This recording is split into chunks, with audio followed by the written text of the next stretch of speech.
નમસ્કાર વિદ્યાર્થી મિત્રો, ધોરણ 11 ફિઝિક્સ વિષયના આજના આ વિડિયો લેક્ચરની અંદર આપ દરેક વિદ્યાર્થીઓનું સ્વાગત છે. છેલ્લા વિડિયો લેક્ચરની અંદર આપણે દ્રવ્યમાન કેન્દ્ર ઉપર આધારિત છે કેટલાક દાખલાઓ છે એ ગણ્યા હતા, બરાબર. અને જે લેસન હતું લેસનની અંદર પણ તમને કેટલાક દ્રવ્યમાન કેન્દ્ર ઉપર આધારિત છે દાખલાઓ સોલ્વ કરવા માટે આપ્યા, બરાબર. તો જો દ્રવ્યમાન કેન્દ્રના આપણે સૂત્ર ખ્યાલ હોય તેના આધારે તમે કોઈ પણ તંત્ર આપ્યું હોય, કણોનું તંત્ર આપ્યું હોય, એનું દ્રવ્યમાન કેન્દ્ર છે સરળતાથી શોધી શકો, બરાબર. આજે આપણે જે ચર્ચા કરવાની છે એ ટોપિક છે દ્રવ્યમાન કેન્દ્રની ગતિ, બરાબર. કોઈ આખા કણોનું તંત્ર હોય અને તંત્ર જ્યારે ગતિ કરતું હોય ત્યારે એ તંત્રની સાથે સાથે એનું દ્રવ્યમાન કેન્દ્ર પણ ગતિ કરતું હોય છે, બરાબર. કોઈ કણોનું તંત્ર ગતિ કરે ત્યારે સાથે જે કણોના તંત્રનું જે દ્રવ્યમાન કેન્દ્ર આવેલું હોય છે, ક્યાં આવેલું હોય છે એ આપણે સૂત્રના આધારે મેળવી શકીએ, બરાબર. તો દ્રવ્યમાન કેન્દ્ર પણ શું કરતું હોય છે? ગતિ કરતું હોય છે. તો એની ગતિ આપણે જોવાની છે, જેની અંદર આપણે દ્રવ્યમાન કેન્દ્રના વેગ, બરાબર, પ્રવેગ, દ્રવ્યમાન કેન્દ્ર પર લાગતા બળો, બરાબર, એની આપણે આજે ચર્ચા કરવાની છે. તો સૌપ્રથમ આપણે કોઈ એક કણોનું એક તંત્ર ધારી લઈએ, બરાબર, કે જેની અંદર જુદા જુદા કણો છે આવેલા હોય છે, બરાબર. એવું કોઈ એક ધારો કે તંત્ર છે, એની અંદર જુદા જુદા કણો છે આવા આવેલા છે. આવું કોઈ એક n કણો ધરાવતું, બરાબર, પહેલો કણ, બીજો કણ, ત્રીજો, એવા કેટલા કણો છે? આ n કણોનું કોઈ એક તંત્ર છે, બરાબર. હવે આ જે આખું તંત્ર છે એના દ્રવ્યમાન કેન્દ્રનો આપણે વેગ મેળવવો છે. આખું તંત્ર દાખલા તરીકે આ દિશામાં ગતિ કરે છે, તો સાથે સાથે એનું દ્રવ્યમાન કેન્દ્ર પણ ગતિ કરતું છે, તો એનો આપણે વેગ મેળવવો છે. એની માટે આપણે જુદા જુદા બિંદુ, દાખલા તરીકે આ P1 કણ છે, આ P2 કણ છે, બરાબર, આ P3 કણ છે, P4 છે, એવા કેટલા કણો છે? તો છેલ્લો કણ છે ધારો કે Pn છે, n કણો છે, બરાબર. જેમના સ્થાન સદિશ આપણે ધારી લઈએ, ધારો કે આ ઉગમ બિંદુ O છે, બધાના સ્થાન સદિશ આપણે ઉગમ બિંદુની સાપેક્ષે લેતા હોઈએ છીએ, બરાબર. તો P1 કણ છે એનો સ્થાન સદિશ ધારો કે R1 છે, બરાબર. એવી રીતે P2 કણ છે એનો સ્થાન સદિશ ધારો કે R2 છે. એ રીતે P3 કણ છે તો એનો સ્થાન સદિશ ધારો કે R3 છે. એ રીતે n મો કણ ધારો કે Pn છે તો એનો સ્થાન સદિશ એ Rn છે, બરાબર. આ દરેક કણોના જુદા જુદા સ્થાન સદિશ કોને કહેવાય એ બધી બાબત આપણે આગળ ભણી ગયા છે, બરાબર. ઈ મારે અહીં કઈ ચર્ચા કરવાની જરૂર નથી. દરેક કણોના જે સ્થાન દર્શાવે એને આપણે સ્થાન સદિશ કહીએ છીએ. તો P1 કણ છે એનો સ્થાન સદિશ R1 છે, P2 કણ છે એનો સ્થાન સદિશ R2 છે, એટલે P3 નો R3, P4 નો R4 અને n મો કણ ધારો કે Pn છે, એનો સ્થાન સદિશ એ Rn છે. હવે મારે આનું દ્રવ્યમાન કેન્દ્ર મેળવવું છે, બરાબર. એ પહેલા આપણે દરેકના દળ પણ ધારી લઈએ. ધારો કે કોઈ પહેલો કણ છે, P1 કણ છે, એનું દળ છે m1 છે, એટલે P2 કણ છે એનું દળ છે m2 છે, બરાબર. Pn મો કણ ધારો કે Pn છે તો એનું દળ છે mn છે. એમ દરેકના દળ છે જુદા જુદા છે. તો હવે મારે આનું દ્રવ્યમાન કેન્દ્ર છે એનું સૂત્ર લખવું હોય, બરાબર. કણોના તંત્રનું દ્રવ્યમાન કેન્દ્ર એનું મારે સૂત્ર લખવું હોય તો શું લખી શકાય? એને આપણે R સદિશ વડે દર્શાવીએ દ્રવ્યમાન કેન્દ્ર. તો આપણે ખ્યાલ છે કે m1 R1 m2 R2 m3 R3 એમ ક્યાં સુધી જવાનું? તો n માં કણ સુધી આ સરવાળો કરવાનો છે, બરાબર. કેટલા કણ છે? તો n કણો છે. n એટલે કોઈ પણ સંખ્યા હોઈ શકે, બરાબર. અહીંયા mn Rn આવશે અને છેદમાં બધા જ દળોનો સરવાળો, બરાબર. એટલે કુલ દળ, આ બધા દળ m1 m2 m3 m4 બધા અપ ટુ mn, કુલ દળ ધારો કે આપણે કેપિટલ M ધારી લઈએ, બધાનો સરવાળો કરો m1 m2 m3, બરાબર. તો અહીંયા m1 m2 m3 નથી લખતો, પણ એની જગ્યાએ કુલ દળ કેપિટલ M ધારી લઈએ. હવે કેપિટલ M ને આ બધું લઈ લો તો m કેપિટલ M R સદિશ બરાબર શું થાય? m1 R1 m2 R2 m3 R3 plus ક્યાં સુધી જાય છે? તો પ્લસ mn Rn. ખ્યાલ આવ્યો? જે કુલ દળ હતું એને મેં આ બાજુ લઈ લીધા. આપણે મેળવવો છે દ્રવ્યમાન કેન્દ્રનો વેગ, બરાબર, કે દ્રવ્યમાન કેન્દ્ર છે કેટલા વેગથી ગતિ કરતું છે, બરાબર. તો હવે આપણે વેગ મેળવવો છે. આપણી પાસે સ્થાન સદિશ છે, સ્થાન સદિશના આધારે તમારે જો વેગ મેળવવો હોય તો શું કરવું પડે? આપણે ખ્યાલ છે કે જે સ્થાન સદિશ છે એનું સમયની સાપેક્ષે વિકલન કરો, બરાબર. સ્થાનાંતર સદિશ છે એનું આપણે સમયની સાપેક્ષે વિકલન કરીએ તો આપણે દ્રવ્યમાન કેન્દ્રનો વેગ છે મળી જાય. એટલે આપણે આ જે સમીકરણ છે આપણે સમીકરણ નંબર 1 આપો અને સમીકરણ 1 નું સમય સાપેક્ષે વિકલન કરતા. સમીકરણ 1 નું સમયની સાપેક્ષે વિકલન કરતા. બરાબર, આમાં આપણે સમયની સાપેક્ષે વિકલન કરીને બે બાજુ બરાબર બરાબરની ડાબી અને જમણી બે બાજુ વિકલન કરીએ તો દળ છે એ તો અચળ છે એનું વિકલનની બહાર આવતા રહેશે. બરાબર, તો દળ છે એને વિકલનની બહાર લઈ લીધા અને r છે એ સ્થાન સદિશ તો એનું વિકલન શું થાય તો dr/dt. આ દ્રવ્યમાન કેન્દ્રનો સ્થાન સદિશ છે તો r સદિશ એટલે દ્રવ્યમાન કેન્દ્રનો સ્થાન સદિશ, એનું સમયની સાપેક્ષે વિકલન કરો તો dr/dt થશે.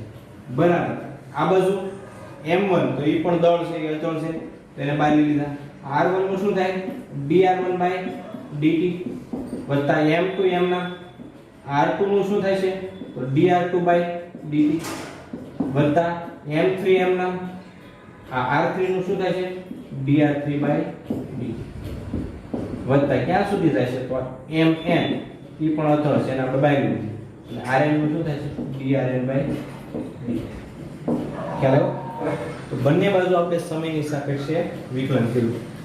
હવે dr/dt, આ dr/dt નો મતલબ શું થાય તો સ્થાન સદિશનું સમય સાપેક્ષે વિકલન કરો તો વેગ આપે છે.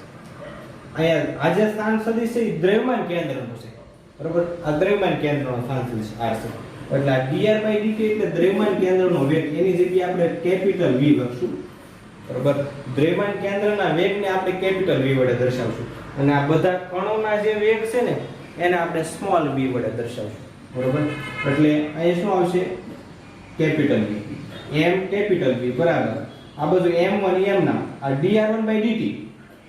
બરાબર, સ્થાન સદિશનું સમય સાપેક્ષે વિકલન પણ dr1 એટલે પહેલા કણનો સ્થાન સદિશ છે એટલે dr1/dt કરશો તો તમને પહેલા કણનો વેગ મળશે એટલે કે v1 વત્તા m2 આ dr2/dt એટલે બીજા કણનો વેગ એને આપણે v2 કહીશું વત્તા m3 આ dr3/dt એટલે ત્રીજા કણનો વેગ v3 વત્તા અપ ટુ પ્લસ mn આ drn/dt એટલે n માં કણનો વેગ vn.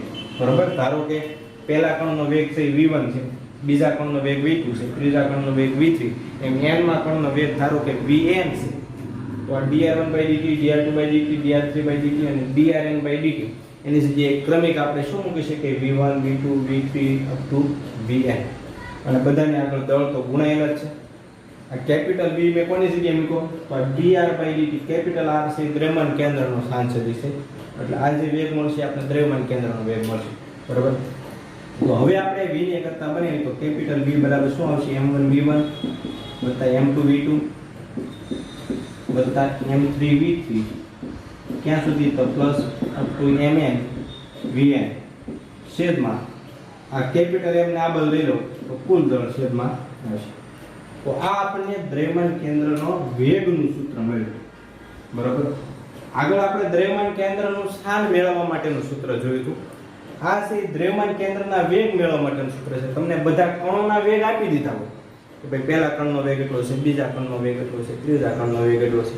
બરાબર, પણ તમને એમ કહે કે આખા કણોનો તંત્ર છે એનો વેગ કેટલો છે, એના દ્રવ્યમાન કેન્દ્રનો વેગ કેટલો છે. બરાબર, તો એની માટેનું આ સૂત્ર છે. આપણે જે આગળ સૂત્ર જોયું એના જેવું છે પણ અહીંયા શું આવશે m1 v1 વત્તા m2 v2 વત્તા m3 v3 plus up to mn vn શેલમાં શું આવશે કુલ દળ, આખા કણોનું જે તંત્ર છે એનું કુલ દળ છે એ કેપિટલ M આવશે. ખ્યાલ આવે? બરાબર, તો આ દ્રવ્યમાન કેન્દ્રના વેગ મેળવવા માટેનું સૂત્ર છે. બરાબર, હવે સાથે સાથે આપણે દ્રવ્યમાન કેન્દ્રનો પ્રવેગ પણ મેળવવાનો છે. બરાબર, પણ એ પહેલા છે તમે એટલી વસ્તુ છે ખાસ નોટ ડાઉન કરી નાખો. બરાબર, દ્રવ્યમાન કેન્દ્રના વેગ મેળવવા માટેનું સૂત્ર. હવે આપણે જોઈએ દ્રવ્યમાન કેન્દ્રનો મારે પ્રવેગ મેળવવો છે. બરાબર, તો આ સૂત્ર એને આપણે સમીકરણ 2 આપ્યું છે. તો આ સમીકરણ છે અને આપણે 2 સમીકરણ આપ્યું અને સીધું જ તે આપણે આનું શું કરવાનું છે વિકલન કરવાનું છે. કારણ કે વેગનું વિકલન કરો તો આપણે પ્રવેગ મળશે. બરાબર, એટલે વેગનું સમીકરણ છે એનું ડાયરેક્ટલી આપણે વિકલન કરવાનું છે. બરાબર, હવે આનું વિકલન કરું બરાબર પ્રવેગ મેળવવા માટે સમીકરણ 2 નું સમય ની સાપેક્ષે વિકલન કરતા.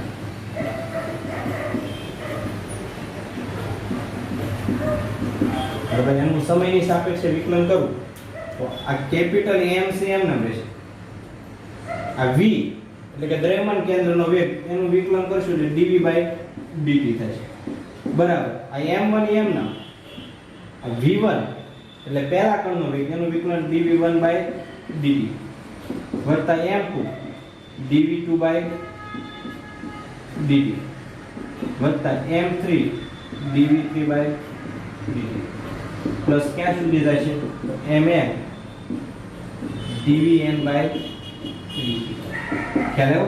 આજે આપણે સમીકરણ મળ્યું હતું વેગ બળ, બરાબર, એનું આપણે ફરી વખત વિકલન કર્યું. એકવાર સ્થાન સદિશ વાળું સમીકરણ હતું એનું વિકલન કર્યું એટલે આપણે વેગ મળ્યો અને વેગનું સમીકરણ મળ્યું એટલે ફરી વખત વિકલન કરશું, બરાબર. એનું ઉપરનું જે સમીકરણ છે તો આપણે હવે દ્રવ્યમાન કેન્દ્રનો પ્રવેગ મળશે કારણ કે વેગનું વિકલન છે એ પ્રવેગ મૂલ્ય આપે છે, બરાબર. આની જરૂર નથી એટલે એ વસ્તુ હું કાઢી નાખું છું.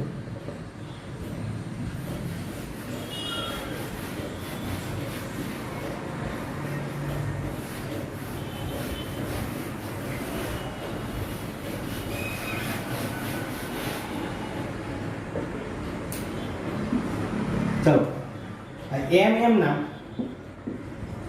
dv/dt તો કેપિટલ V એટલે દ્રવ્યમાન કેન્દ્રનો વેગ. દ્રવ્યમાન કેન્દ્રના વેગનું સમય સાપેક્ષે વિકલન કરો તો દ્રવ્યમાન કેન્દ્રનો પ્રવેગ મળે છે એને આપણે કેપિટલ A વડે દર્શાવશું એટલે m a સદિશ. જો અહીં કેપિટલ A એટલે એરિયા ક્ષેત્રફળ નથી, બરાબર, પ્રવેગ જ છે પણ દ્રવ્યમાન કેન્દ્ર માટે આપણે બધી સંજ્ઞા કેપિટલ લેશું અને જે કણો છે બધા એની માટે આપણે સ્મોલ સંજ્ઞામાં દર્શાવશું. તો ma બરાબર આ બધું m1 dv1/dt એટલે પહેલા કણનો વેગ છે એનું આપણે સમય સાપેક્ષે વિકલન કરીએ તો પહેલા કણનો પ્રવેગ મળશે એટલે a1 વત્તા m2 a2 આ dv2/dt એટલે એને આપણે a2 કહીશું. m2 m ના વત્તા m3 dv3/dt એટલે a3 પ્લસ ક્યાં સુધી તો n માં કણ સુધી mn an આવશે કારણ કે dvn/dt એટલે કે n માં કણનો પ્રવેગ થશે, બરાબર. આમાં પણ આપણે પ્રવેગને કરતા બનાવીને કે a બરાબર m1 a1 વત્તા m2 a2 વત્તા m3 a3 plus up to mn an છેદમાં શું આવશે તો કેપિટલ M ના આ બધા આવશે તો છેદમાં આવશે. તો આ દ્રવ્યમાન કેન્દ્રના પ્રવેગ મેળવવાનું સૂત્ર છે. તો બધા સૂત્ર છે સેમ જેવા જ મળશે, બરાબર. દ્રવ્યમાન કેન્દ્રનો સ્થાન સદિશ હતો તો તેનું સ્થાન એમાં m1 r1 m2 r2 m3 r3 એવું આવતું. છેદમાં બધામાં કુલ દળ આવશે. વેગનું સૂત્ર જોયું તો m1 b1 m2 b2 m3 b3 છેદમાં કુલ દળ, બરાબર. એટલે પ્રવેગનું તો m1 a1 m2 a2 m3 a3 છેદમાં કુલ દળ. એટલે બધા સમીકરણો બહુ સરળતાથી યાદ રહી જાય એવા સમીકરણો છે, બરાબર. દાખલામાં આપણે યુઝ કરશું તો ત્યારે તમને વધારે ખ્યાલ આવશે. તો આ દ્રવ્યમાન કેન્દ્રનો પ્રવેગ. હવે આના આધારે આપણે દ્રવ્યમાન કેન્દ્ર પર લાગતા બળો છે એની ચર્ચા કરવાની છે, બરાબર. પહેલા તો દ્રવ્યમાન કેન્દ્ર ઉપર ક્યાં ક્યાં બળો લાગે છે, બરાબર. અહીંયા જો ઉપરનું સમીકરણ તમે જોશો ને તો ma આ બળ દર્શાવે છે. ma એટલે હકીકતમાં શું થાય છે બળ, બરાબર. એટલે એની જગ્યાએ આપણે f લખી નાખીએ તો f બરાબર શું આવશે m1 a1 વત્તા m2 a2 વત્તા m3 a3 પ્લસ ક્યાં સુધી આવશે mn an સુધી આવશે, બરાબર. ટૂંકમાં દ્રવ્યમાન કેન્દ્રનું દળ કુલ દળ, બરાબર, આખા કણ તંત્રનું એને ગુણ્યા દ્રવ્યમાન કેન્દ્રનો પ્રવેગ એટલે એની જગ્યાએ આપણે f બરાબર m એટલે f મૂકી શકીએ. હવે જો અહીંયા આખા કણોના તંત્ર ઉપર ક્યાં ક્યાં બળો લાગે છે, બરાબર. તો બે પ્રકારના બળો લાગી શકે, બરાબર. તંત્ર ઉપર બે પ્રકારના બળો લાગી શકે. ક્યાં બે પ્રકારના? તો f બરાબર એક તો f એક્સટર્નલ લાગી શકે બાહ્ય બળ. એક્સટર્નલ એટલે બાહ્ય બળ, તો બહારથી આપણે જે કઈ બળ લગાડીએ, અને f ઇન્ટરનલ એટલે જે કણો જે અંદરો અંદર એકબીજા ઉપર બળો લગાડતા હોય છે, બરાબર. કણો છે જે આંતરિક બળ લગાડતા છે એને f ઇન્ટરનલ કહેશું. પણ આંતરિક બળોમાં થશે એવું કે ધારો કે બીજો કણ છે એ પહેલા કણ ઉપર બળ લગાડતો હોય તો પહેલો કણ પણ એટલું જ બળ છે એ બીજા કણ ઉપર લગાડતો છે, બરાબર. ન્યૂટનના ગતિના ત્રીજા નિયમ મુજબ આ પહેલો કણ જેટલું બીજા કણ ઉપર બળ લગાડે છે એટલું બીજો કણ છે પહેલા કણ ઉપર લગાડે છે, એટલે આંતરિક બળો આ બેના 0 થઈ ગયા. એ રીતે બીજા બળો પણ અંદરો અંદર એ રીતના જ બળ લગાડતા છે જેથી એકબીજાની અસર નાબૂદ થઈ જાય. બરાબર, ન્યૂટનના ગતિના ત્રીજા નિયમ મુજબ બધા બળો જે આંતરિક બળો લગાડે છે બરાબર સમાન મૂલ્યના અને પરસ્પર વિરુદ્ધ દિશામાં છે, એટલે આંતરિક બળોનો સરવાળો 0 થઈ જશે. બરાબર, F ઇન્ટરનલ કેવું થઈ જશે? તો એ 0 થઈ જશે. એટલે જે કઈ બળ લાગતું છે એ બધું બળ શું લાગતું છે? F બરાબર F એક્સટર્નલ બળ લાગતું છે. તો આ જે કણોનું તંત્ર છે એની ઉપર કયા પ્રકારનું બળ લાગતું છે? તો F એક્સટર્નલ, હંમેશા એની ઉપર બાહ્ય બળ જ લાગતું છે. આંતરિક બળો અંદર લાગતા હશે અંદરો અંદર, પણ એ બધા બળોનો જો સરવાળો કરવામાં આવે તો સરવાળો કેવો થશે? શૂન્ય થશે. એટલે અહીંયા જે આપણે બળ લેશું ને એમાં આંતરિક બળ આવશે નહીં. ખ્યાલ આવે છે? કારણ કે આંતરિક બળોનો સરવાળો છે એ કેવો થઈ જાય? 0. બધા એકબીજા પર અંદરો અંદર કણો જે છે એ કણો અંદરો અંદર બળ લગાડતા હોય એ સમાન મૂલ્યના અને પરસ્પર વિરુદ્ધ દિશાના છે, એટલે એકબીજાની અસરને શું કરી નાખશે? નાબૂદ કરી નાખશે. બરાબર, એટલે હંમેશા યાદ રાખો કે કણોના તંત્ર ઉપર જે બળો લાગતા હોય એમાં F ઇન્ટરનલ એ હંમેશા કેવું છે? તો શૂન્ય જશે. બરાબર, F ઇન્ટરનલ શૂન્ય છે. તો અહીંયા આપણે જે લખવાનું આવશે એ કયું બળ છે? F એક્સટર્નલ, બાહ્ય બળ. બરાબર, તો F એક્સટર્નલ બરાબર M1A1 M2A2 M3A3 પ્લસ ક્યાં સુધી રહેશે? તો પ્લસ Mn. બરાબર, તો આ કણોના તંત્ર પર લાગતા બળનું સૂત્ર મળ્યું. બરાબર, બાહ્ય બળ એ બધા જ કણો ઉપર લાગતા બાહ્ય બળો. આ M1A1 એટલે પહેલા કણ ઉપર લાગતું બાહ્ય બળ, આ M2A2 એટલે બીજા કણ પર લાગતું બાહ્ય બળ, M3A3 એટલે ત્રીજા કણ ઉપર લાગતું બાહ્ય બળ. કારણ કે Ma આમાં પણ Ma જ આવે છે, Ma એટલે બળ થાય. બરાબર, એટલે આ બધા બળોનો સરવાળો છે. બરાબર, આ n માં કણ ઉપર લાગતું બાહ્ય બળ અને બધા જ કણો પર લાગતા બાહ્ય બળોનો સરવાળો કરશો તો તમને આખા કણોના તંત્ર ઉપર અથવા તો એના દ્રવ્યમાન કેન્દ્ર ઉપર લાગતું બાહ્ય બળ મળશે. બરાબર, અહીંયા જે આ F એક્સટર્નલ એટલે રિયલમાં શું છે કે એ આખા કણોના તંત્ર ઉપર લાગે છે, પણ બધું જ આ બાહ્ય બળ જાણે કે એના દ્રવ્યમાન કેન્દ્ર ઉપર લાગતું હોય એવી રીતે છે અહીંયા બળ લાગશે અને આખું કણોનું તંત્ર છે આ બળના કારણે શું કરતું છે? ગતિ કરતું છે. બરાબર, અને આ કણોના તંત્ર પર બાહ્ય બળ એવી રીતે લાગે છે કે જેથી કરીને એનું સમગ્ર દ્રવ્યમાન છે કોઈ એક કેન્દ્ર આગળ છે કેન્દ્રિત થયેલું હોય.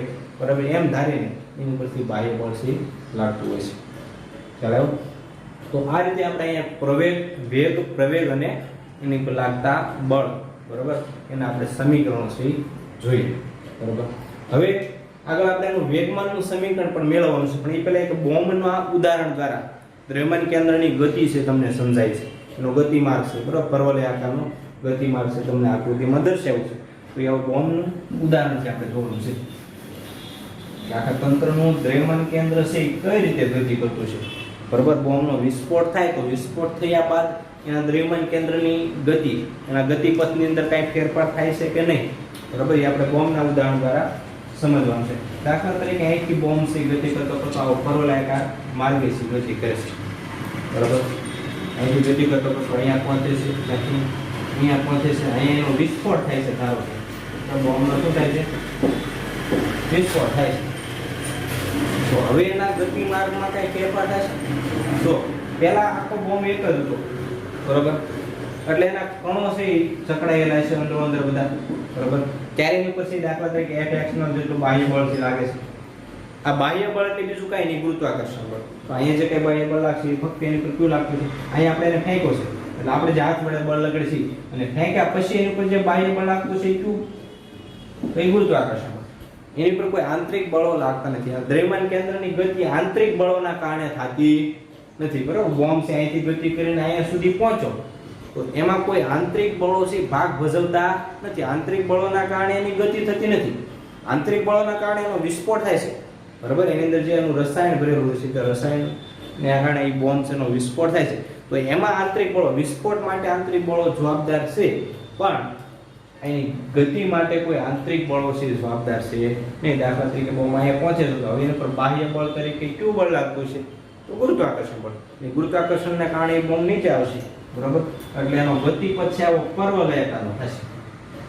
હવે અહીંયા સુધી તો બરોબર કે હાલો પરવલય આગળ ગતિ કરો, અહીંથી દ્રવ્યમાન કેન્દ્ર અહીંયા છે, પણ ત્યાંથી દ્રવ્યમાન કેન્દ્ર ગતિ કરતો તો અહીંયા પહોંચ્યું છે, પણ વિસ્ફોટ થયો તો વિસ્ફોટ થશે ત્યારે તો એના કણો બધા અલગ અલગ દિશામાં જુદી જુદી દિશામાં છે વહેંચાઈ ગયા છે, બરોબર, જુદી દિશામાં ગતિ કરતા છે આ બધા કણો. તો હવે એનું દ્રવ્યમાન કેન્દ્ર કઈ બાજુ છે, બરોબર, આ પરવલયાકાર માર્ગ ઉપર જ હશે કે પછી જ્યાં જે બાજુ વધારે ટુકડા છે એ બાજુનું દ્રવ્યમાન કેન્દ્ર જતું રહેશે, બરોબર, કે નીચે તરફ હશે કે દ્રવ્યમાન કેન્દ્રને ભાગ થઈ ગયા છે, બરોબર, આવો પ્રશ્ન ઊભો થાય.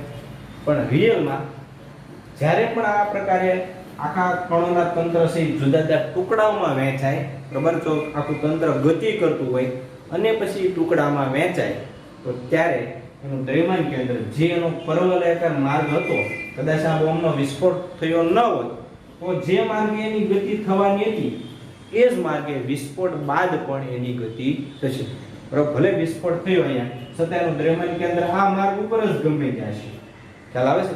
દ્રવ્યમાન કેન્દ્ર એનો ગતિપથ છે એ બદલશે નહીં, બરોબર. ભલે એનો વિસ્ફોટ થયો, કદાચ અહીંયા વિસ્ફોટ થયો હોત, બોમ્બ અહીંયા પહોંચ્યો અને બોમ્બનો વિસ્ફોટ થયો, બરોબર, બોમ્બને ફેંકવામાં આવ્યો છે અને બોમ્બ છે અહીંયા પહોંચ્યો અને વિસ્ફોટ થયો તો પણ એના દ્રવ્યમાન કેન્દ્રની ગતિ છે આ પરવલયાકાર માર્ગે જ હોત.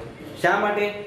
કારણ કે આ કણોનું જે તંત્ર છે, બરોબર, એની ઉપર જે બાહ્ય બળો લાગે છે એ બાહ્ય બળો જ એની ગતિ માટે જવાબદાર છે, એમાં કોઈ આંતરિક બળ છે જવાબદાર નથી. આ વિસ્ફોટ થયો તો આંતરિક બળને કારણે છે, બરોબર.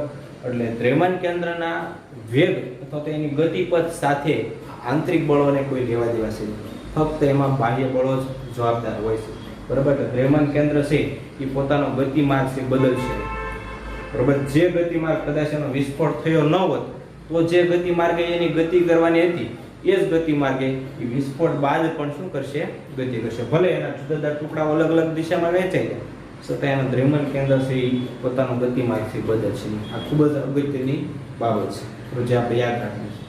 તો આ રીતે બોમ્બના ઉદાહરણ દ્વારા છે આપણે દ્રવ્યમાન કેન્દ્રની ગતિ છે એને સમજી શકીએ છીએ, બરોબર. ખાસ આપણે જે 3 સૂત્ર જોયા, દ્રવ્યમાન કેન્દ્રના વેગનું, દ્રવ્યમાન કેન્દ્રના પ્રવેગનું અને દ્રવ્યમાન કેન્દ્ર પર લાગતા બળનું સમીકરણ છે આપણે યાદ રાખવાના છે, જેને આપણે ડાયરેક્ટલી દાખલાઓની અંદર એપ્લાય છે કરશું, બરોબર. ચાલો તો આજના આ વિડિયો લેક્ચરમાં મિત્રો આટલે સુધી રાખીએ છીએ.